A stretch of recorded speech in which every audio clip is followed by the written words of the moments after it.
Bismillahirrahmanirrahim. Assalamualaikum warahmatullahi wabarakatuh. Alhamdulillah. Alhamdulillahilladzi arsala rasulahu bil huda wa dinil haq liyudhhirahu 'alad dini kullih wa kafa billahi syahida. Asyhadu an la ilaha illallah wa asyhadu anna Muhammadan abduhu wa rasuluhu la nabiyya ba'dah. Allahumma shalli ala Muhammad wa ala alihi wa sahbihi wa man tabi'ahum bi ihsanin ila yaumiddin, amma ba'du. Kita bersyukur kepada Allah Subhanahu wa taala atas segala nikmat yang diberikan oleh Allah kepada kita semua, terutama sampai pada pagi hari ini kita masih diberi kekuatan iman dan Islam, kita masih diberi kesehatan dan kesempatan sehingga kita bisa melaksanakan kewajiban kita untuk thalabul ilmi, mencari agamanya Allah, mengkaji agamanya Allah Subhanahu wa taala. Mudah-mudahan kesempatan yang semacam ini senantiasa diberikan oleh Allah kepada kita semua sampai nanti kita menghadap kepada Allah yang tentunya dalam posisi husnul khatimah. Amin. Salawat salam tetap terlimpahkan kepada Rasulullah Muhammad sallallahu alaihi wasallam sebagai khatamil anbiya wal mursalin, penutup para nabi dan rasul, yang tidak ada nabi lagi sesudah Nabi Muhammad sallallahu alaihi wasallam. Bapak Ibu yang dimuliakan oleh Allah, saya sengaja untuk membahas judul ini, tema ini, yakni tangguh di zaman fitnah, untuk mengingatkan kembali, untuk memotivasi kembali, menguatkan kembali yang ini sesuatu yang perlu untuk selalu diingatkan. Bapak Ibu, kita ini sudah masuk di zaman fitnah ya Pak ya? Sudah atau belum Pak? Sudah ya? Sudah ya. Nanti ada 3 poin fitnah-fitnah yang dikatakan oleh Rasul Muhammad sallallahu alaihi wasallam. Di dalam riwayat Ibnu Umar, di dalam riwayat Umar bin Khattab radhiyallahu anhu. Ini hadisnya cukup panjang. Ya, hadisnya cukup panjang. Yang di warna merah-merah itu ada istilah fitnah al-ahlas, ada fitnah as-sarra, dan ada fitnah ad-duhaimah. Itu nanti yang muncul Bapak. Dan semuanya ini sudah ada. Kita satu persatu kita bahas.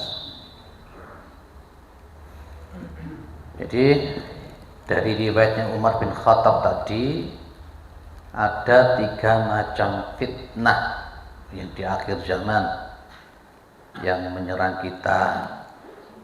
Ya, termasuk zaman kita sekarang ini sudah masuk di akhir. Dan 3 fitnah tersebut sudah ada, sudah terjadi. Yang pertama namanya adalah fitnah al-ahlas. Fitnah al-ahlas itu Bapak, para jamaah yang dimuliakan oleh Allah, di mana banyak sekali terjadi permusuhan dan pertempuran. Zaman di mana ya semuanya mau sikut-sikutan, gelo tukaran. Itu zaman fitnah yang modelnya al-ahlas. Ya, tidak hanya pada posisi orang muslim dengan orang kafir saja atau musyrikin, bahkan juga pertengkaran, pertempuran, permusuhan itu terjadi di antara sesama muslim.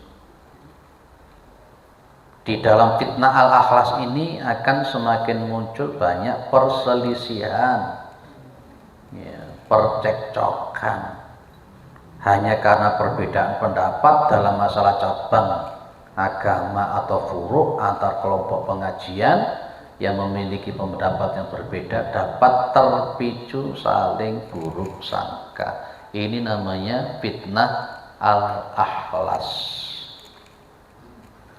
Di dalam konsep fitnah al-akhlas ini, kalau orang itu tidak matang ilmunya, kalau orang itu tidak matang akhlaknya, adabnya, hanya gara-gara beda sedikit sudah gelut, sudah tempiling-tempilingan, sudah sikut-sikutan, sudah jejek-jejekan.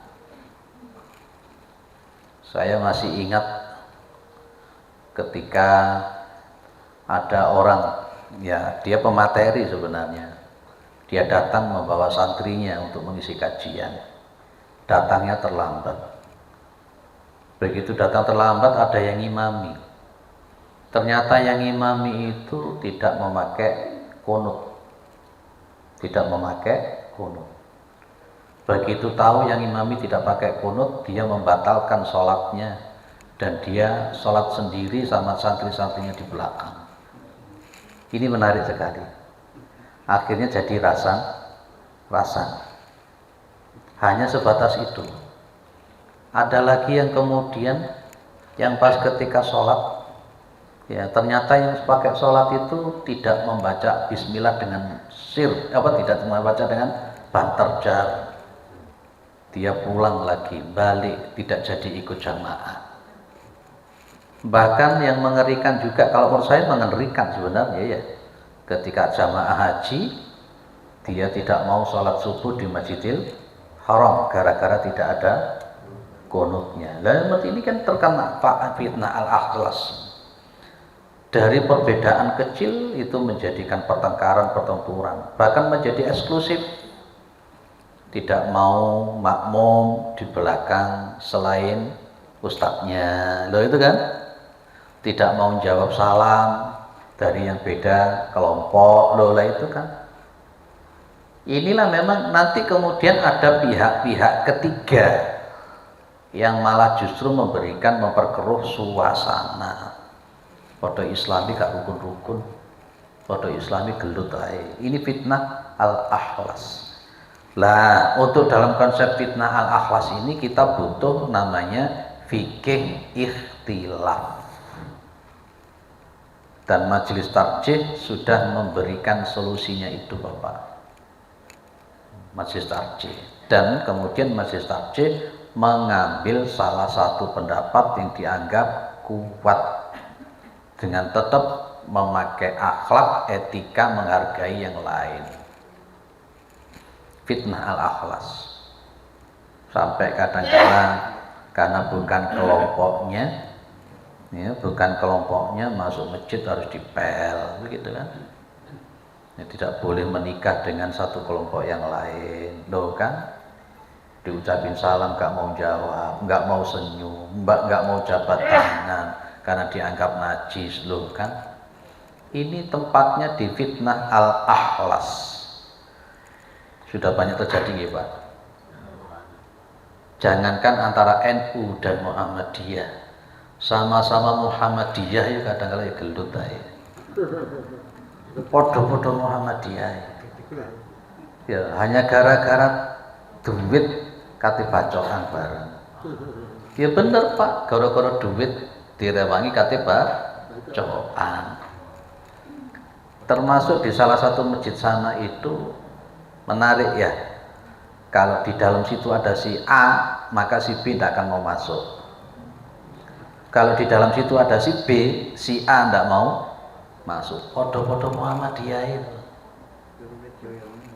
Dikini ya ono Pak. Ono dikini. Aman ya Pak? Alhamdulillah. Mau sing ngisruh-ngisruh dicotek. Hah? Orangnya nggak hadir Pak. Ini konsepnya fitnah al-akhlas. Ini kalau dimanfaatkan oleh musuh-musuh Allah habis Pak. Ya.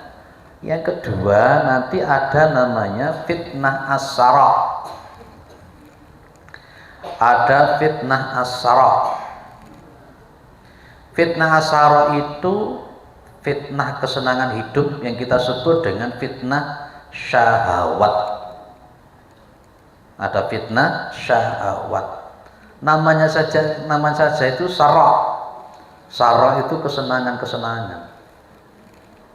Di mana kaum muslimin itu sudah mulai terlalaikan dari kewajiban mereka kepada Allah. Sing dipikir mau duit, sing dipikir mau dunia. Letak fitnah asyara inilah yang dikatakan oleh Nabi, orang-orang itu terjebak penyakit wahan. Nah, hadis yang di bawah itu Nabi bilang, yushiku al-umam. Nanti di riwayat yang lain pakai yushiku bikum umam. Antada'a alaikum kama tada'a al-aqlata ila qas'atiha. Itu umat Islam itu nanti tergambarkan kayak seperti makanan-makanan yang ada di meja-meja itu, di mangkok-mangkok, di piring-piring mereka diperebutkan. Ya, maka bunyinya adalah yushiku al-umam. Al-umam itu jamak dari umat. Jadi umat A, umat B, umat C, umat D semuanya memperebutkan dan menyerang Islam. Karena Islam itu konsepnya, orang Islam itu konsepnya diserupakan seperti al-aqlah. Al-aqlah itu makanan. Al-qas'ah itu ya piring-piring makanan, disantap ngalor ngidul. Nah, ada seseorang yang bertanya, wa min qillati nahnu yauma idzin. Apakah jumlah kami pada waktu itu sedikit? Jawabannya Nabi, bal antum yauma idzin katsir. Bahkan jumlah kalian pada waktu itu banyak. Tapi walakinnakum gutha'an ka guthai as-sail. Tapi banyaknya kalian itu seperti buih yang ada di laut. Nanti umat Islam pada zaman asyara ini, fitnah asyara ini, umat Islam itu banyak Pak, wakeh orang Islam. Tapi orang Islam ini ya koyo iku mang panganan sing digawe rebutan niku mau. Dan umat Islam yang banyak ini seperti buih yang ada di lautan, banyak tapi gak ono kualitasnya. Hanya kuantitasnya saja. Terus apalagi kata Nabi, walayan ji'annallahu sudura aduwikum al-mahabbah minkum, dan pasti Allah itu akan mencabut rasa takut. Allah itu pasti akan mencabut rasa takut dari musuh-musuh Allah kepada kalian. Jenenge musuh-musuh Allah wis gak duwe wedi meneh karo wong Islam, walaupun jumlahnya banyak. Apalagi waliyaktifannallahu fi qulubikum alwahn, dan Allah meletakkan di dalam hati-hati kalian itu alwahn. Apa itu? Ketika ada orang bertanya, qala qailun ya Rasulullah wa ma alwahn? Wahn itu apa ya Rasul? Nabi bilang, hubbud dunya wa karahiyatul maut. Cinta dunia dan takut mati. Inilah fitnah asyara, di mana umat Islam terjebak kepada hedonisme, mesti dipikir duit. Dunia. Kadangkala sholat lek sujud ya paciru. Lek wiritan utang. Akhirnya yang dipikir itu dan kemudian tidak berpikir bagaimana Islam. Inilah fitnah asyara, yang dengan fitnah konsep asyara ini musuh-musuh Allah ndak ono wedine babar belas. Engko baru ngomong ini gak usah wedi, kayak ono sembako murtad wis iku. Ojo wedi, kayak ono beasiswa wis tunduk itu. Gak usah wedi, kayak ono jabatan komisaris wis mingkem wis iku. Ini fitnah yang kedua, ini berat Pak. Betul Pak. Fitnah yang pertama wis gelut ae gak rukun. Maro fitnah ditambahi fitnah yang kedua kuwi mripate ijo kabeh lek ana dunia. Acur, ana sing gak doyan duit iki. Pahit ya Pak duit iku Pak ya. Coba jenengan cokot lah pahit. Tapi fitnah Asy'ariyah ini berat Pak, berat. Sehingga kalau dengan fitnah Asy'ariyah ini orang yang dipikir dunia akhirnya nggak berpikir bagaimana cara memajukan Islam. Kadangkala untuk bangun masjidnya Muhammadiyah saja kadangkala mikir ono badine apa ora. Makanya sejak awal itu Pak Yai Ahmad Dahlan sudah ngomong hidup-hidup di Muhammadiyah, jangan cari hidup di Muhammadiyah. Bangun masjid lho ditakoni ono badine apa ora aku bangun masjid itu. Bangun TPQ ya ngono. Lek aku sing handle kira-kira kowe kok badi apa ora borong itu. Untuk diajak berjuang aja seperti itu. Ya, fitnah al-akhlas wis wabot ditambah fitnah asyara. Iki durung fitnah yang ketiga. Lek fitnah al-akhlas dan fitnah asyara ini digambari coba jenengan kira-kira fitnah apa itu? Fitnah yang mana ini kira-kira Pak? Finance, keuangan itu fitnah asyara. Dikai duit mingkem wis. Ada perpecahan. Ini masuk yang mana perpecahan ini Pak? Al-akhlas. Film, hiburan, TV, media massa, HP macam-macam masuk ke asyara. Ya, makanan, minuman, obat-obatan, food masuk yang asyara. Wah, iki songo iki abot kabeh. Apalagi faith, jadi kepercayaan, adat istiadat, jahiliyah ini masuk yang al-akhlas juga. Tapi juga masuk yang ketiga nanti, atau haima itu. Apalagi ketakutan, teror, ini masuk yang al-akhlas. Apa freedom from religion, ateisme, wah ini susah ini wabot juga ini. Saya tadi itu pas dari Saujajar ke sini itu di depan saya pas ada pemuda.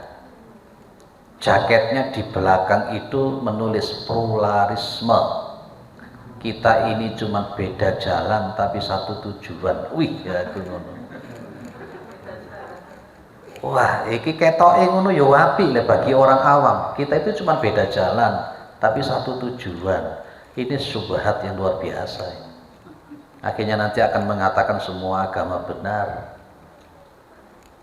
Nanti ada agnostik, ya termasuk. Ada fashion, pakaian, gaya busana. Ada liberalisme, paham serba bebas. Ini Pak, tantangan kita ini Pak, hari ini sampai hari ini tantangan kita 9 ini.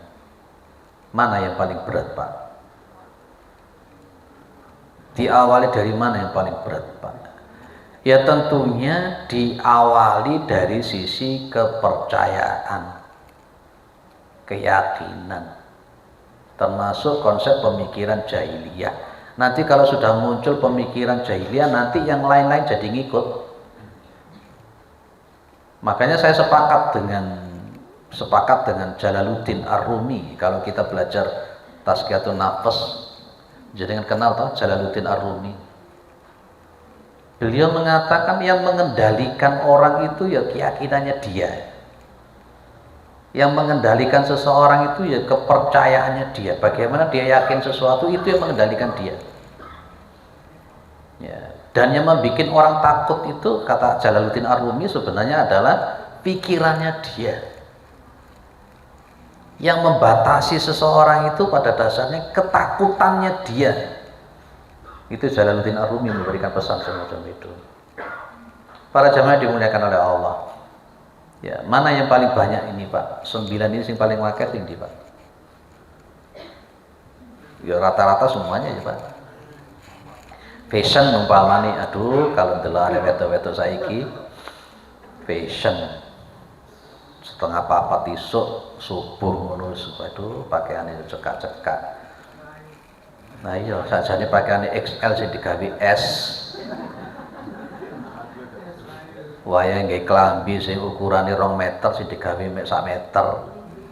Yo sampai kaya kudu. Gak didelok iku yo ketok. Tapi lek didelok iku yo pahala amalan eman lek sembahyang, eman lek sholat, eman lek maca Quran, lah ketok terus ya. Sepeda kati merem iku yo nubruk. Kok apa modelnya? Ini Pak, ini ditambah lagi nanti yang lebih berat lagi namanya fitnah ad-duhaima. Ya, fitnah ad-duhaima ini Masya Allah Pak. Kalau ada istilah ghazwul fikri itu di masa ini. Jadi nanti fitnah duhaima itu munculnya adalah fitnah syubhat. Kalau tadi fitnah syahwat, kalau ini adalah fitnah syubhat. Jadi segala sesuatu itu sudah serba terbolak-balik. Sing elek dianggap apik, sing apik dianggap elek. Itu Pak, sing tidak wajib dianggap wajib, sing wajib dianggap tidak wajib. Pokoknya fitnah ad-duhaima iku wolak-walike zaman edan ndak karu-karuan. Dulu kalau ada cewek sama cowok sepedahan ambil nyangklong ngene iki wis tabu, Pak. Saiki tambah waduh. Tambah dirangkul kaya kadang-kala sing wedok sing di ngarep. Iki mau aku budal rene ya ketemu meneh sing di ngarep wedok sing mburi lanang. Lah kok enak, Masya Allah aku ngono. Kate tak del kate ora didelok iku yo. Lah bendeno ketok ngono ku lho Pak, ya apa to Pak? Makanya kata Kanjeng Nabi nanti akan muncul suatu era di mana meneng gak lapo-lapo itu yang terbaik. Bahkan Nabi bilang orang yang berjalan itu lebih baik daripada orang yang berlari. Ya. Orang yang duduk lebih baik daripada yang berdiri. Nanti akan muncul era begitu. Bener jan nilai dia omah tengu-tengu gak ketok blas wis. Matakur neng omah uzlah niku nanti akan jadi sesuatu yang terbaik. Lah, fitnah ad-duhaima iku wolak-walik terbalik wis pokoknya. Coba jenengan amati Pak. Orang pengen pakai koko, pakai kopiah setiap hari dikai label sok suci, sok soleh. Tapi sing tampilane berangasan gak karu-karuan, wah modern, ngono betul. Itu fitnah syubhat. Ketika ada seorang anak hamil duluan, bapaknya ngomong, gak usah khawatir, tunggale wis akeh. Lho ya apa model ngono ku Pak? Tunggale wis akeh. Hati-hati. Ini 3 macam fitnah yang model semacam ini. Maka fitnah ad-duhaima ini umat Islam terpecah menjadi 2 kubu. Di zaman fitnah ad-duhaima ini ada kubu mukmin yang benar-benar beriman tanpa kemunafikan dalam keimanan mereka. Wis lurus tok wis iki Al-Qur'an Sunnah. Nah nanti akan muncul kubu munafik yang penuh dengan kemunafikan dalam keimanannya. Nah, maka pada konsep ini ad-duhaima ini kan nanti akan muncul ya. Nabi bilang bahwa saya ti'ala ummati zamanun, nanti akan datang kepada umatku di mana al-qabidu ala dini, orang yang berpegang teguh kepada agamanya itu kalqabid ala jamr, itu seperti memegang bara api. Ya karena nanti akan muncul lakop namanya talqib Pak. Pernah dengar istilah talqib? Ada talqib, ada taklib. Ada talqib, ada taklib. Nah, apa beda Bu? Ada taklib ini tak gedek ini tulisannya. Mungkin bahasa Arab pada ada nanti namanya talqib dan nanti ada namanya taklib.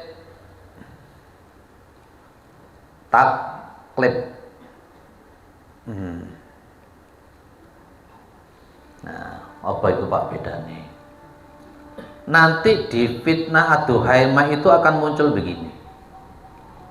Ada talqib, ada talqib.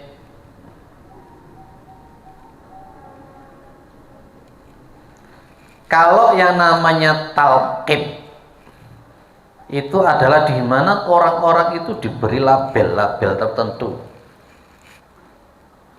Umpamanin jenengan kepingin melaksanakan sunnah Nabi, aku tak jenggotan itu sunnah Nabi, muncul, wah, apa? Dikai label apa orang jenggotan? Radikal, wedus, itu talqib. Ada orang yang memang betul-betul lurus pengen melakukan sunnahnya Nabi, Wahabi. Itu Pak. Ada namanya taklib.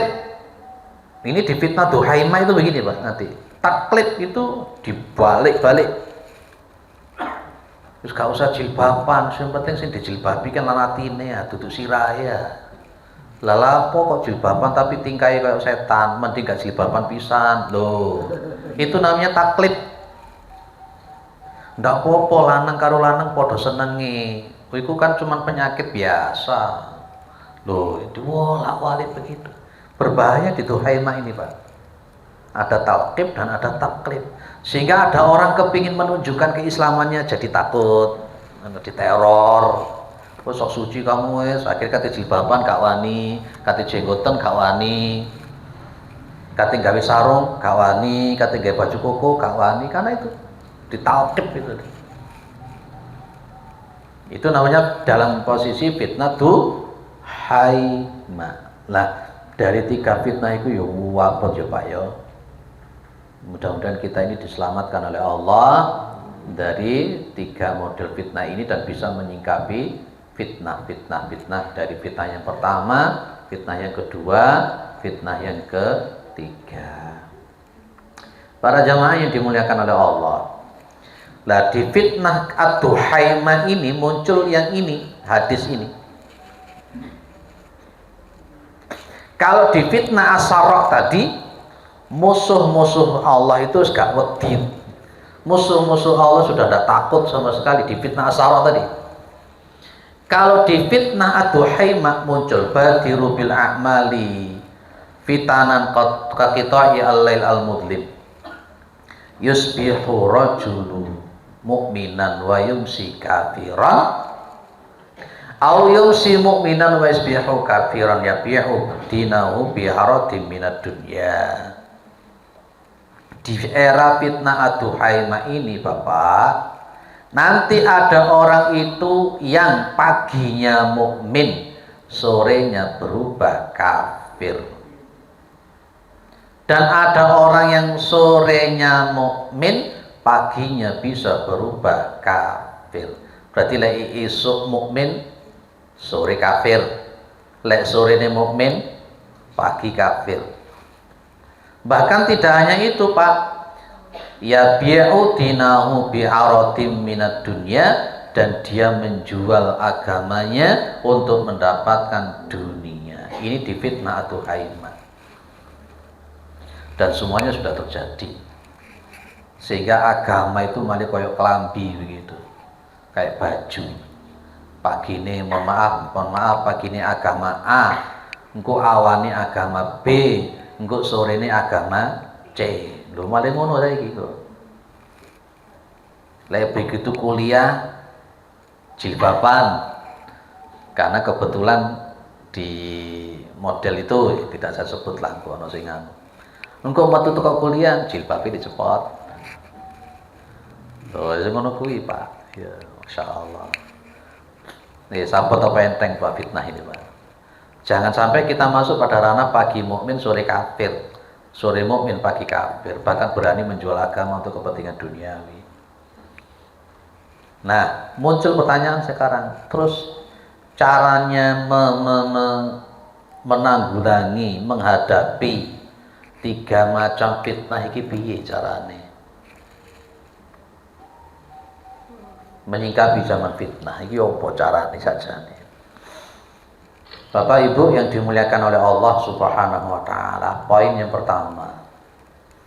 Ini jalan yang paling awal yang harus kita lakukan. Giat melakukan thalibul ilmi atau thalabul ilmi agar dapat membekali diri untuk beribadah kepada Allah Subhanahu wa taala dengan benar. Ya bina ikhlas, ittiba dan istiqomah. Ini paling penting, Pak. Paling penting, golek ilmu dhisik. Nanti dengan konsep ilmu kita akan bisa tahu iki sing bener, iki sing gak bener. Dengan ilmu itu kita akan paham iki sunnah, ini bukan sunnah. Dengan ilmu kita akan paham mana yang bid'ah, mana yang bukan bid'ah, dan seterusnya dan seterusnya. Selama ini yang terjebak pada konsep fitnah al-akhlas, fitnah as-sara ataupun fitnah ad-duhaimah itu orang-orang yang tidak punya bekal keilmuan yang memadai. Sakjane lek padha pintere kayak seperti Pak Yai Haji Ahmad Dahlan dan Pak Yai Haji Masami Azim Asy'ari. Padha sak guru, padha sak uwit, sak keturunan. Beda total tapi yo penak ae. Imam Hanafi luar biasa. Punya murid Imam Maliki, beda pendapat, yo penak ae. Imam Maliki punya murid namanya Imam Syafi'i, beda total antara guru dan muridnya, yo penak ae. Nah, tuh. Karena memang konsepnya kalau berkenaan dengan masalah fikih terutama pasti akan muncul perbedaan pendapat. Ini wala saiki kita ngoreksi dirilah kita ini. Gerakan kita dalam konsep thalabul ilmi itu sampai sapiro.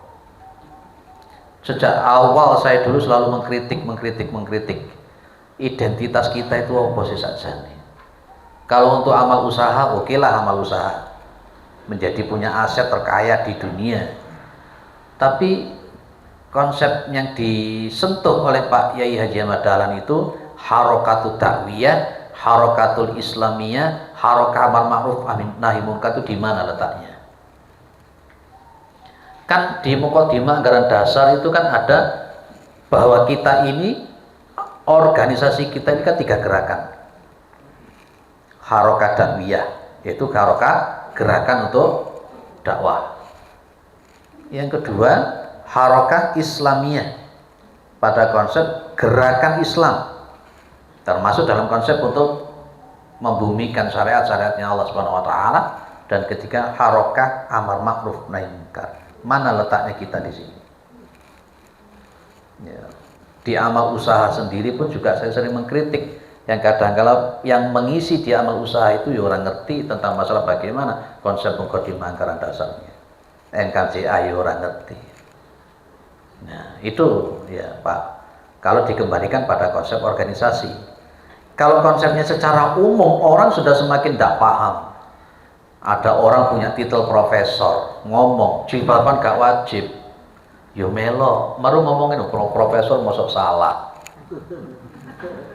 profesor masuk salah. Nah, karena memang konsepnya Islam itu ilmu itu bukan profesor, bukan doktor ya Pak ya. Agama itu bukan profesor, bukan doktor. Ada profesor cewek ngomong LGBT itu halal, homoseksual itu penyakit, itu halal loh. Maruna ono sing awam lho, profesor masuk salah. Ya jelas salah masuk mengatakan homoseksual halal iki piye ceritane. Ono meneh disertasi doktor yang mengatakan bahwa zina itu dengan syarat-syarat tertentu jadi halal. Maruna kita ngomong lagi, doktor masuk salah. Yaitu ad-duhaimah itu tadi Pak namanya Pak. Fitnah ad-duhaimah itu ya begitu itu nanti. Dan akhirnya karena konsepnya fanatisme kepada satu tokoh ini, dia melihat, oh profesor ngomong jilbab gak wajib, gak jilbaban. Gitu. Maru profesor yang ngomong jebret, homoseksual halal, akhirnya malah seneng lanang podo lanang, wah bejat gak karu-karuan.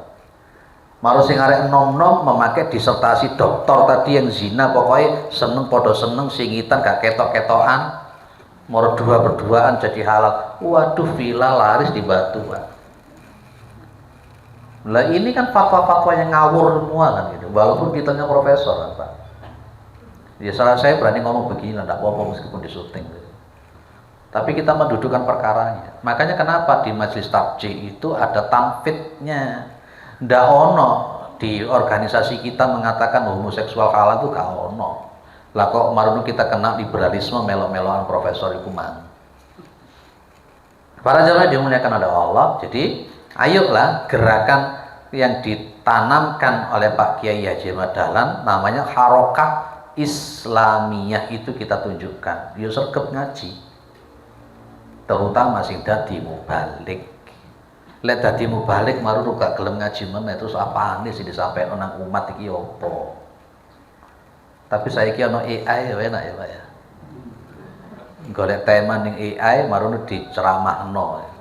Ambil maca ceramah marung bulet gak mari-mari. Nah kalau mau balik model ngono terus piye umate? Kalau mau balik saja gak gelem ngaji terus piye umate? Kalau mau baliknya nggak mau nambah ilmu terus ya apa jamaah? Itu loh Pak, maksud saya itu begitu. Maka poin pertama supaya mengkantar fitnah al-akhlas, mau fitnah as-sara ataupun fitnah ad-duhaimah, iki mau giat melakukan gerakan tolabul ilm. Jujur Pak, le maghrib sama subuh, le ono ngaji ku sing teko wong pira? Jujur Pak, untuk PCM Sukun ini jumlahi piro wong Muhammadiyah. Terus sing teko wong piro? Terus mubalik Muhammadiyah sing gak ngisi-ngisi kajian iku sing teko ngaji piro? Pak, saya jalan sehat Pak, ya wis karepmu. Pak, saya gowes Pak, ya wis karepmu. Ya, ulah. Lanjut. Nomor loro apa Pak?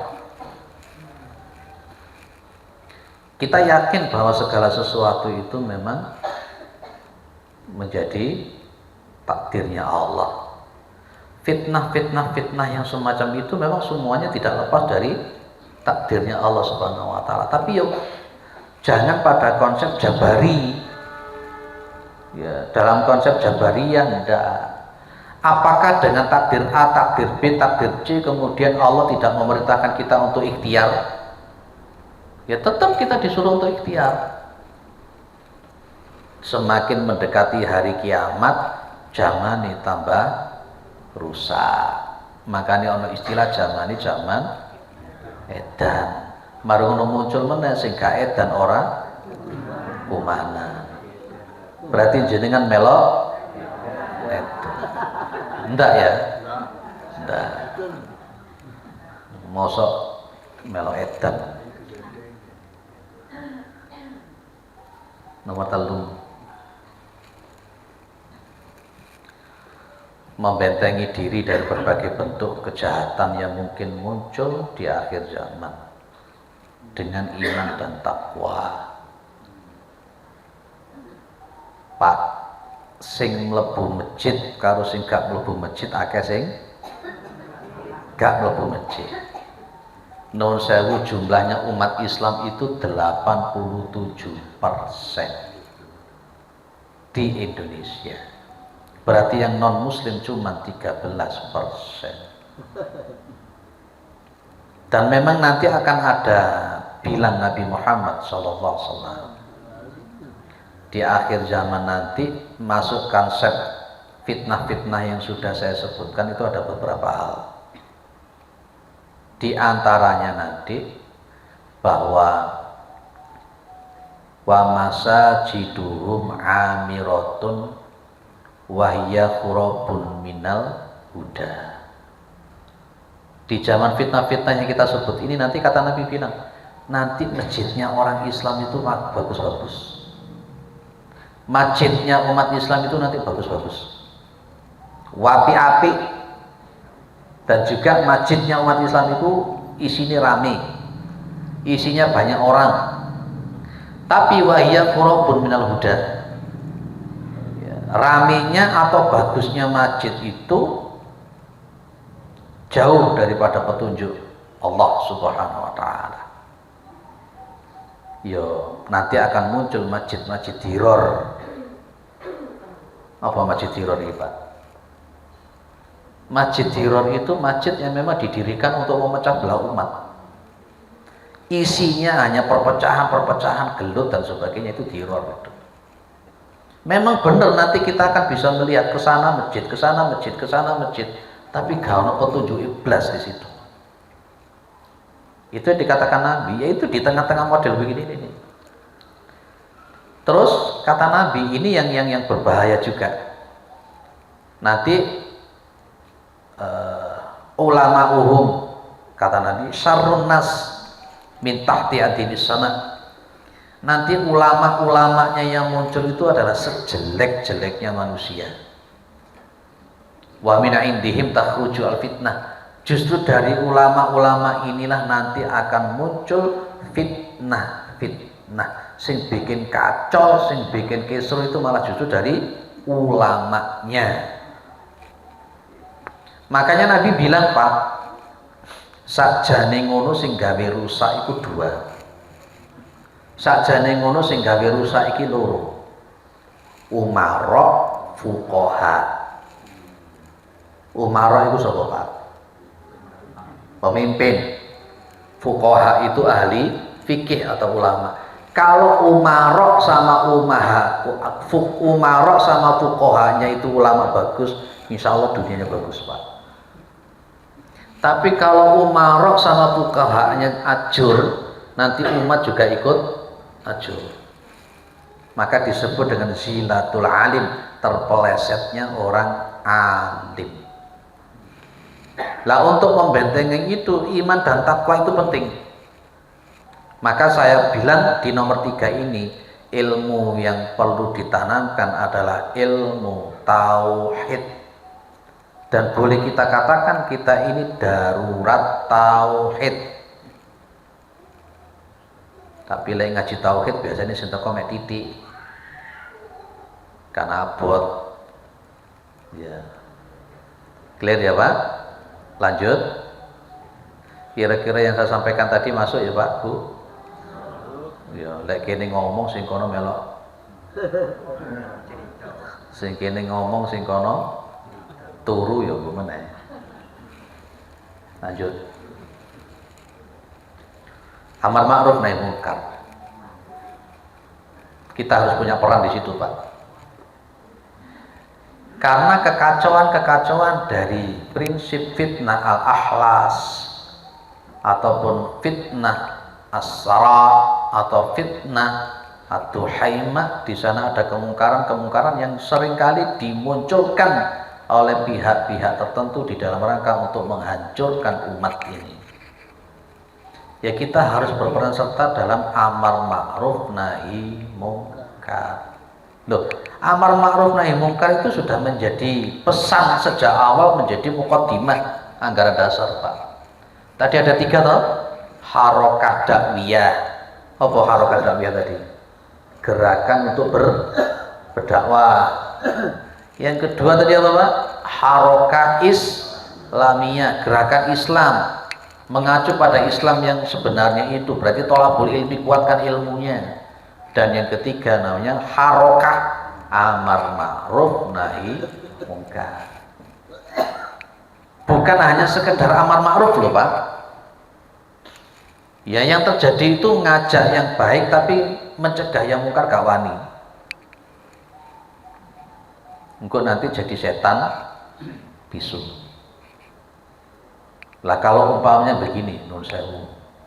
Ada seorang profesor tadi yang saya katakan punya fatwa jilbab tidak wajib.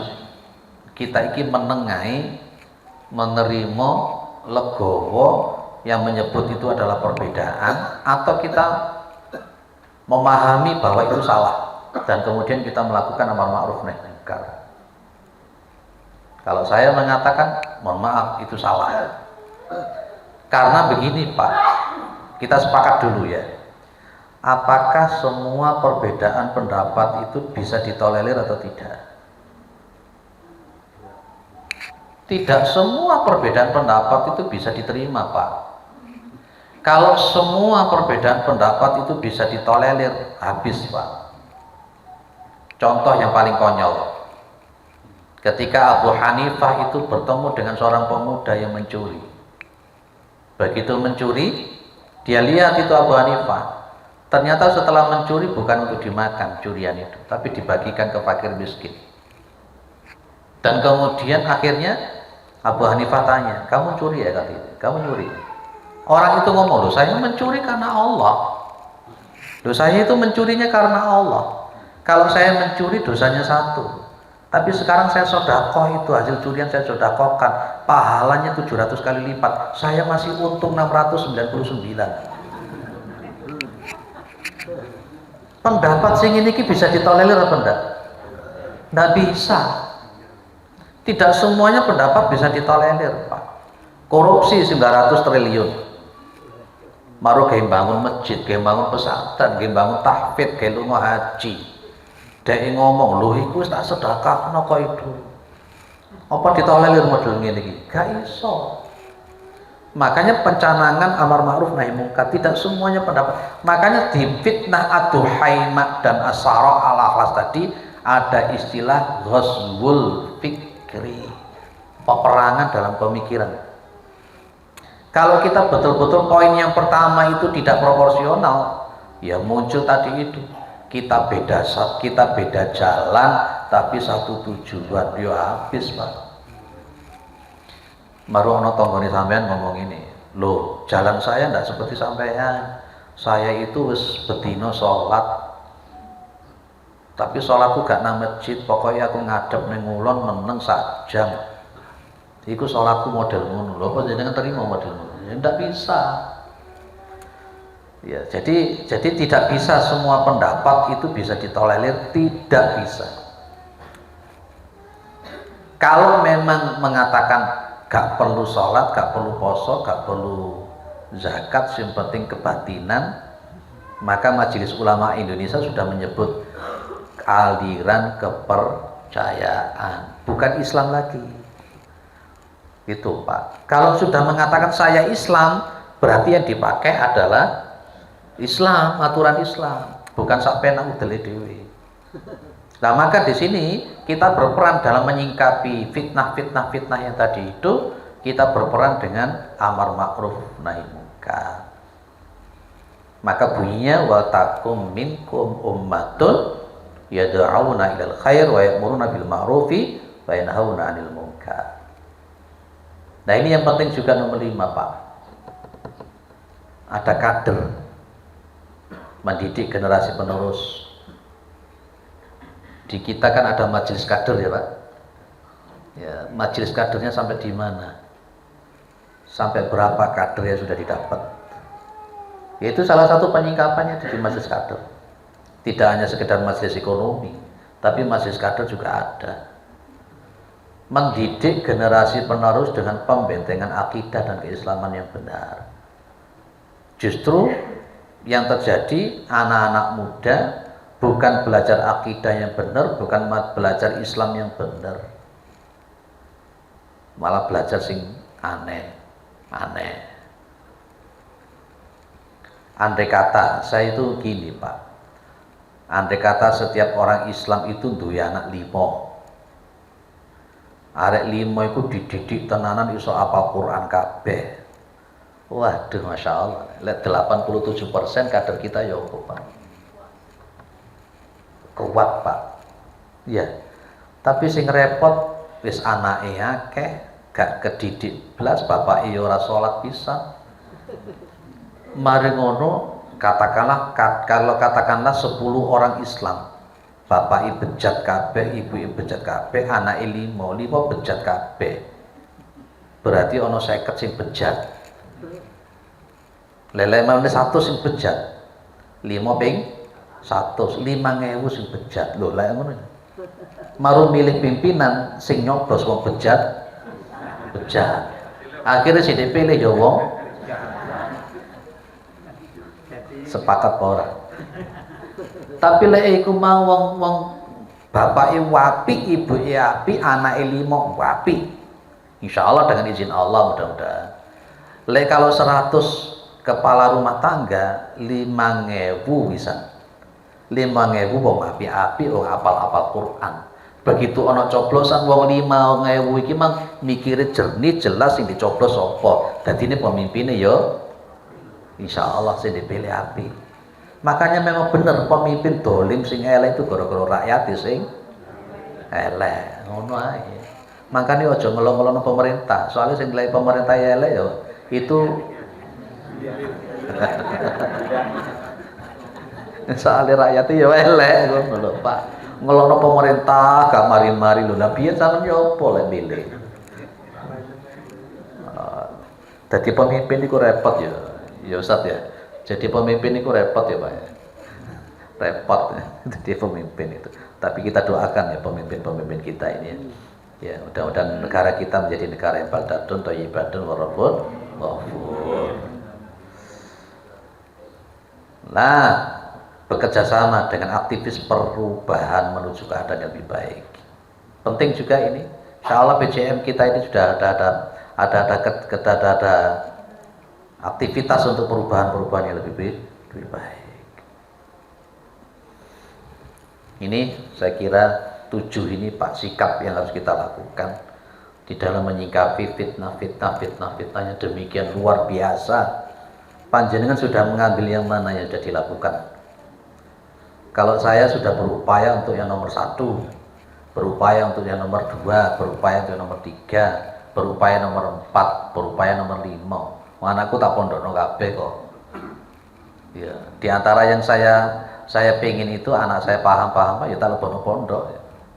Soalnya ditinggali bapak terus saya karena insyaallah mudah-mudahan 1 sampai 7 bisa kita lakukan dengan baik di dalam menyingkapi itu tadi. Kalau di Sukun ini warga kita ada katakanlah piro 1000 terus 3.000 ngono ya.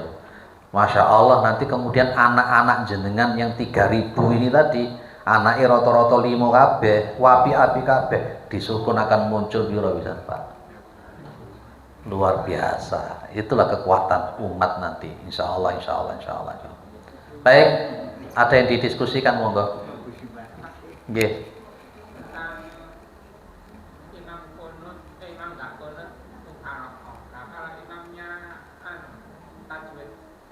Oh, itu sesuatu yang berbeda ya Pak. Jadi ada istilah furuk. Ya, sesuatu yang sifatnya ijtihadiyah. Jadi kalau ada kita ini makmum ternyata imamnya kunut, kita tetap ikut imam itu. Majelis tarjih memberikan rekom seperti itu. Ojo mufaroqah kalau tidak kunut. Kalau kunut ojo mufaroqah. Jadi kita ini kalau bermakmum kepada orang yang kunut gak usah mufaroqah. Ya ikuti. Beda dengan yang namanya bacaan ada lahnul jali. Kalau lahnul khafi masih oke lah. Tapi itu jelas-jelas lahnul jali. Lahnul jali ini memang kerusakannya wis parah total. Alhamdulillahirabbil alamin. Bawane.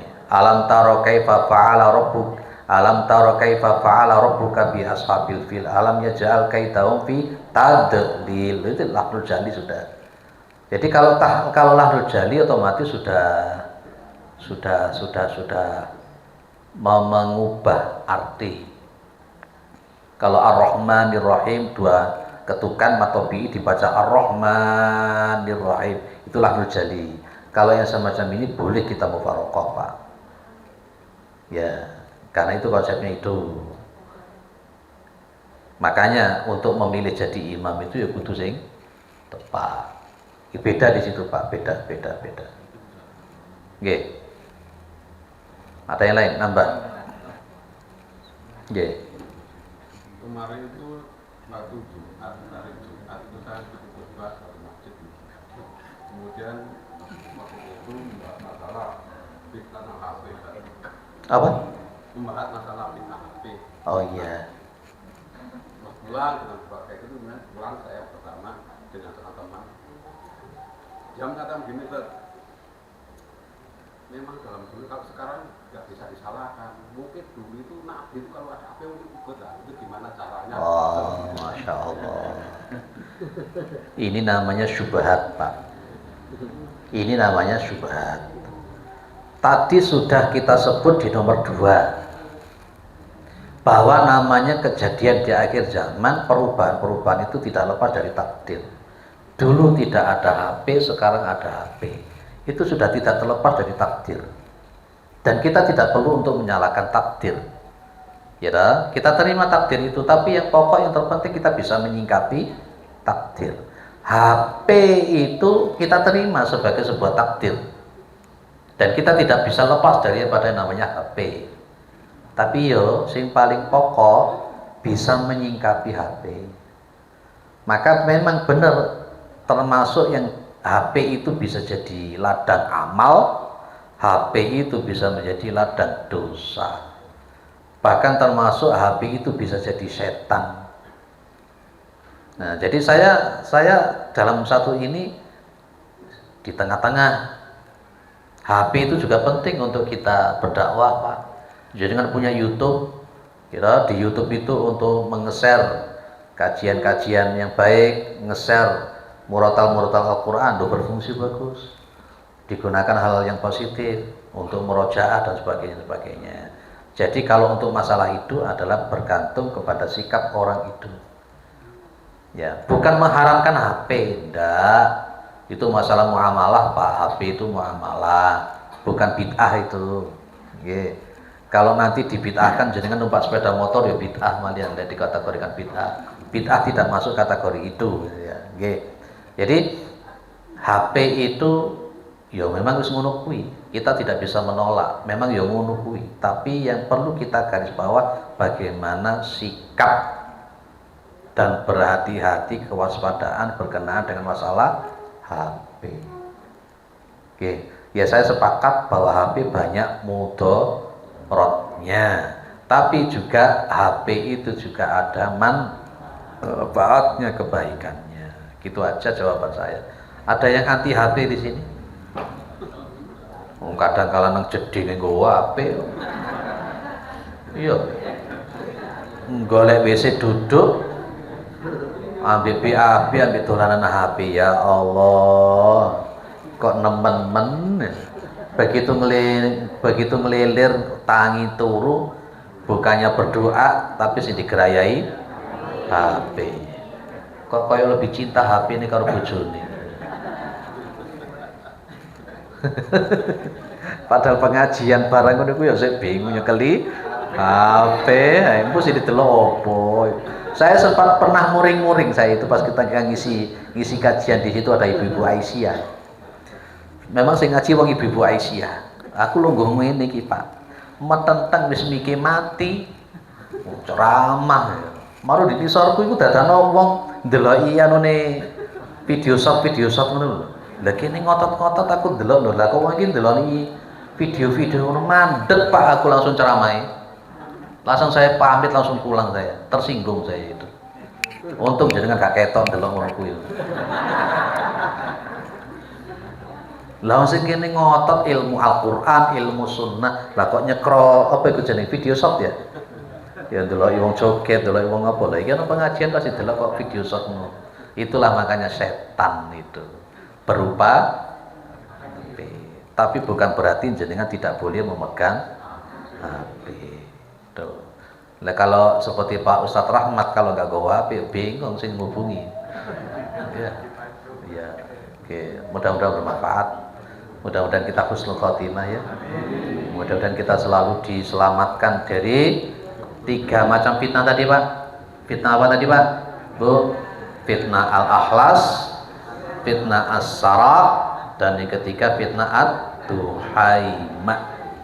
Mudah-mudahan kita menjadi orang-orang yang senantiasa diridhoi oleh Allah, diberi petunjuk oleh Allah Subhanahu wa taala.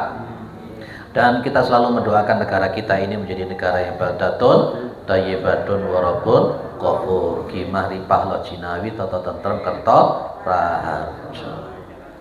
Subhanakallahumma wa bihamdika asyhadu an la ilaha illa anta astaghfiruka wa atubu ilaik. Assalamualaikum warahmatullahi wabarakatuh.